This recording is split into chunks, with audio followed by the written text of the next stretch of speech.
नमस्कार दोस्तों, मैं बबीता यादव अपने YouTube चैनल पर आप सभी का एक बार फिर से हार्दिक अभिनंदन करती हूँ। दोस्तों, आज की वीडियो हमारी बीएड फर्स्ट ईयर वालों के लिए है।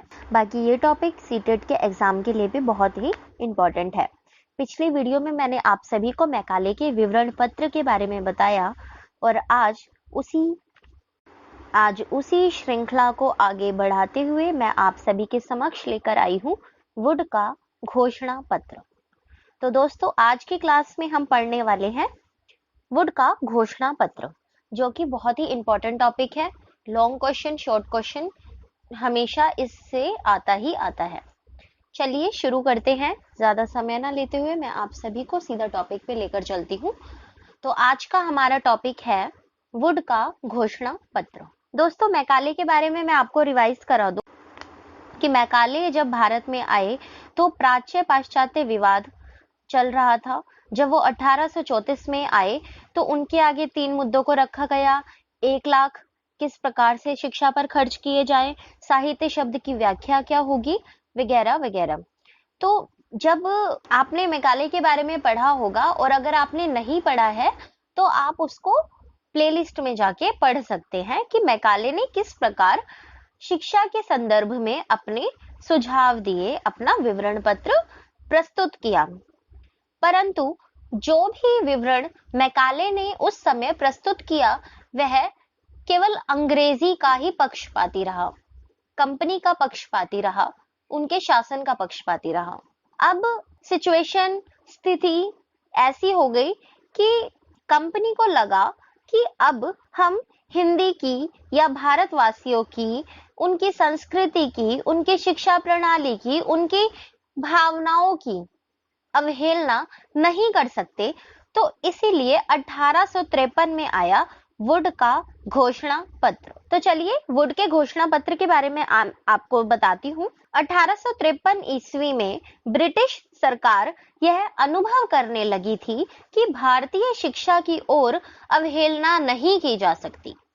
परिणाम स्वरूप 1853 में आज्ञा पत्र में नवीनीकरण लाने के लिए एक संसदीय समिति का गठन किया गया। अब क्या होता है कि सरकार को लगा कि अब हम भारतीयों की ओर अवहेलना नहीं कर सकते, क्योंकि वो जो थोड़ी थोड़ी सी चिंगारी थी ना, वो उठने लगी थी अपनी अस्मिता के प्रति। तो वुड के घोषणा पत्र के बारे में सबसे इंपॉर्टेंट लाइन यह है, short question, very short question में अक्सर पूछ लिया जाता है कि शिक्षा का अधिकार पत्र किसे कहा जाता है। तो इसका आंसर आपका होगा कि वुड का घोषणा पत्र भारतीय शिक्षा का अधिकार पत्र है। ठीक है। Wood dispatch is a Magna carta of education in India. ठीक है। चलिए खैर आगे बढ़ते हैं। समिति के सदस्य उस समय पे इसमें शामिल थे मार्शमैन, विल्सन पेरी, हेलोंडे, ट्रिवेलियन आदि। चार्ल्स वुड जो थे वो इस बोर्ड के कंट्रोल के प्रधान थे। तो अब क्या हुआ कि वुड का मतलब जब वुड इसके प्रधान रहे तो उन्हीं के नाम पर वुड का घोषणा पत्र रख दिया गया। ठीक है। चलिए आगे बढ़ते हैं कि वुड के घोषणा पत्र के जो प्रमुख बिंदु थे वो क्या थे। तो इन्होंने शिक्षा का कंपनी का उत्तरदायित्व माना। ठीक है, शिक्षा का उत्तरदायित्व कंपनी का है। आगे पाठ्यक्रम में संस्कृत, अरबी, फारसी भाषाओं को स्थान दिया जाए, किंतु पाश्चात्य साहित्य, हिंदी का अध्ययन अधिक उपयुक्त माना जाएगा। मतलब कि इन्होंने क्या किया, अब जैसे मैकाले ने तो एकदम ही हिंदी को एकदम नकार ही दिया था, सिर्फ अंग्रेजी का ही बोला बाला उन्होंने स्वीकार किया। परंतु वुड जब आए तो उन्होंने संस्कृत को, अरबी को, फारसी को, जो भारतीय भाषाएं थी उनको भी स्थान दे दिया। और क्या कहते हैं, लेकिन एक पॉइंट इनका है कि इन्होंने, लेकिन जो एक होता है ना कि मतलब उपयुक्त मानना, तो उपयुक्त इन्होंने अंग्रेजी को ही माना, पाश्चात्य साहित्य को ही माना। शिक्षा का उद्देश्य न केवल मानसिक और नैतिक विकास करना है, बल्कि ऐसे व्यक्ति का निर्माण करना है जो ब्रिटिश शासन को मजबूत बना सके। इनका भी यही मानना था कि हमें ऐसे व्यक्ति का निर्माण करना है जो कि हमारे शासन को मजबूत बना सके। जन शिक्षा की स्थापना हो वह इसका संचालक बड़ा अधिकारी होना चाहिए। मतलब कि एक तरीके से थोड़ा थोड़ा सिस्टमैटिक ढंग से काम को शुरू किया जाने लगा कि विभाग की स्थापना की जाए और उसके अधिकार, जो अधिकारी होते हैं उनको संचालक के रूप में नियुक्त किया जाए, आदि आदि, जैसे सिस्टमैटिक ढंग से चीजों को लाने की एक प्रक्रिया शुरू कर दी गई।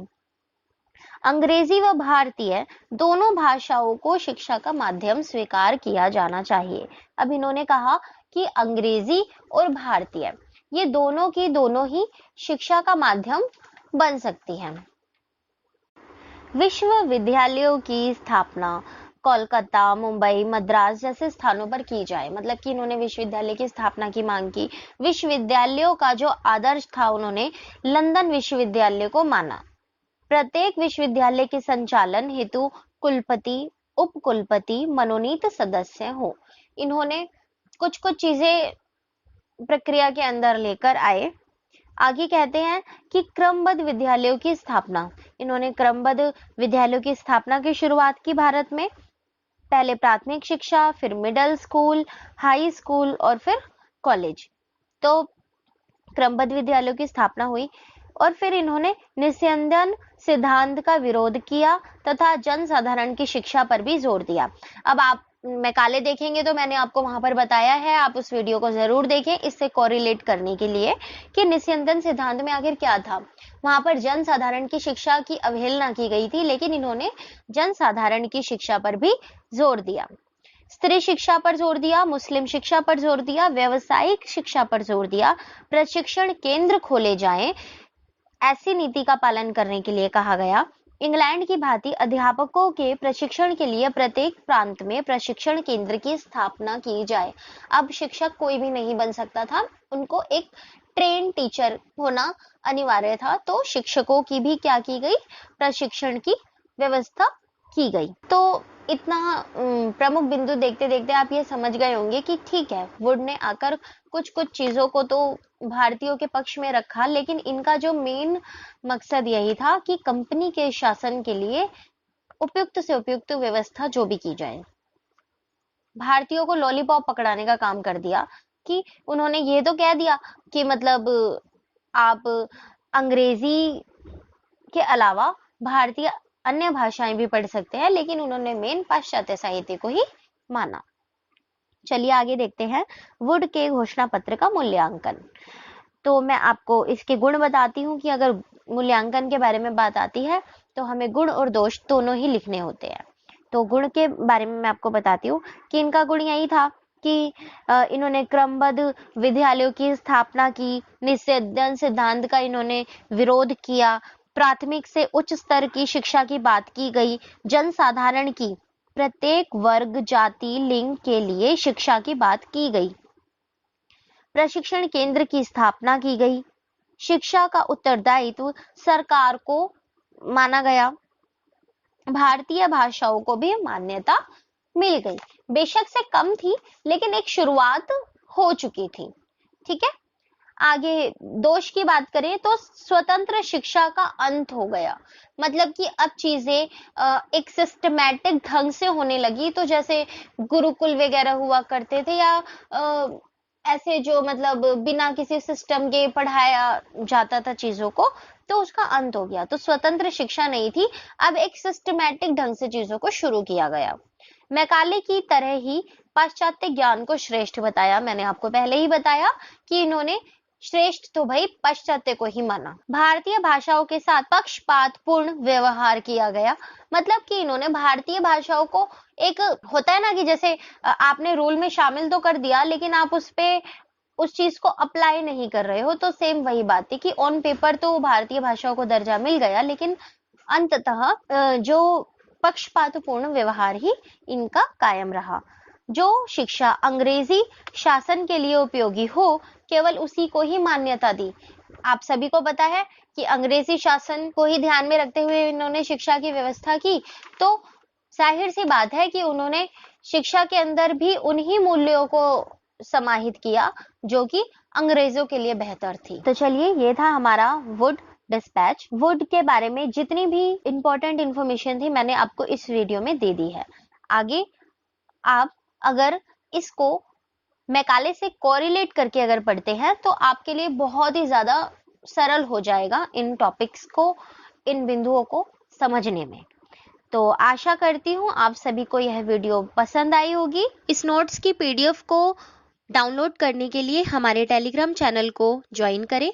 उसका लिंक आपको नीचे डिस्क्रिप्शन बॉक्स में मिल जाएगा। अगर आपको किसी स्पेशल टॉपिक पर कोई वीडियो चाहिए तो आप मुझे कमेंट बॉक्स में बता सकते हैं। और मैं आपको एक बार पुनः कहना चाहूंगी, अगर आपने मैकाले का विवरण पत्र नहीं पढ़ा है तो आप मैकाले को जरूर पढ़ें, ताकि आपको मैकाले समझ आएगा। तभी आपको वुड की जो भी खामियां हैं और जो भी उसकी उपयोगिता है आपको समझने में आसानी। चलिए मिलते हैं नेक्स्ट वीडियो में।